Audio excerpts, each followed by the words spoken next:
5 মে 2013 সালের যে ঘটনাটি, তার একটা বিশ্লেষণ আমার কাছেও আছে। একটা কথা সবসময় চলে যে যারা আগ্রাসী হয় তারা আসলে ভীতু হয়। 13 সালের শাপলা চত্বরের এই ঘটনা আওয়ামী লীগের দেউলিয়ত্ব প্রমাণ করে, কারণ এটি একটি অরাজনৈতিক কর্মসূচি ছিল।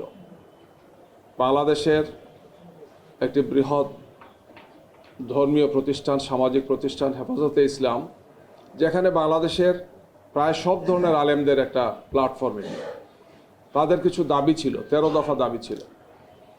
সেই দাবি আদায়ের জন্যেই তারা ধারাবাহিক কর্মসূচির অংশ হিসাবে ঢাকায় তারা এসেছিলেন এবং শাপলা চত্বরে অবস্থান করেছে।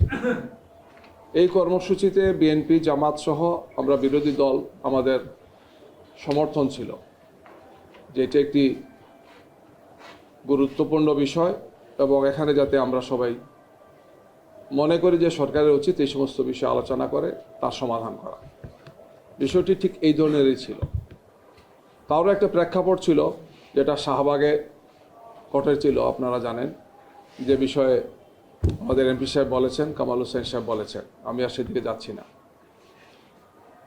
এই নিয়মতান্ত্রিক, গণতান্ত্রিক, শান্তিপূর্ণ কর্মসূচিকে খুব নিষ্ঠুর এবং নির্দয়ভাবে ধ্বংস করে দেওয়া হয়েছে। এটি একটি গণহত্যা, একটি ভয়াবহ গণহত্যা। এবং আওয়ামী লীগের গত 16 বৎসরের শাসন আমলে এই ধরনের 4টি গণহত্যা হয়েছে। 2008 সালের 29শে ডিসেম্বরের যে সেই বিতর্কিত নির্বাচন, সেই নির্বাচনের মাধ্যমে আওয়ামী লীগ ক্ষমতায় এসেই 2009 সালের 25 এবং 26 ফেব্রুয়ারি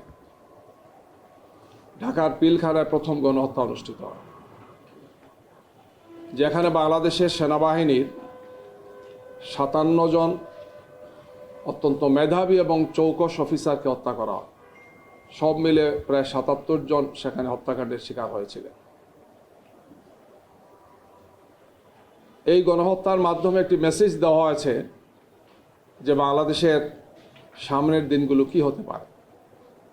সেনাবাহিনী, তৎকালীন বিডিআর এবং জাতি মেসেজ পেয়ে গেছে এবং সেখানে যে ঘটনাগুলো ঘটেছিল এই সব ঘটনার কোনো সুষ্ঠু তদন্ত হয় নাই এবং সঠিক বিচারও হয় নাই। আমরা মনে করি যে অন্তর্বর্তীকালীন সরকার একটা কমিটি করেছিলেন, বর্তমান সরকারও বলছেন তার একটা সুষ্ঠু কমিটি করবেন। প্রকৃত দোষী এবং মাস্টার মাইন্ড যারা ছিলেন তাদেরকে এখানে চিহ্নিত করে বিচারের মুখোমুখি করা উচিত। যে আমাদের সেনাবাহিনীকে ধ্বংস করা, প্রতিরক্ষা ব্যবস্থাকে ধ্বংস করা একটি নীল নকশা ছিল সেটি, যেটি পরের 16 বছর আওয়ামী লীগ এই সুবিধাটা নিয়েছেন। কাদের ইশারা, কোন দেশের ইশারা সেটি হয়েছিল? সে সমস্ত সাম্রাজ্যবাদী আগ্রাসী শক্তিকে চিহ্নিত করা উচিত।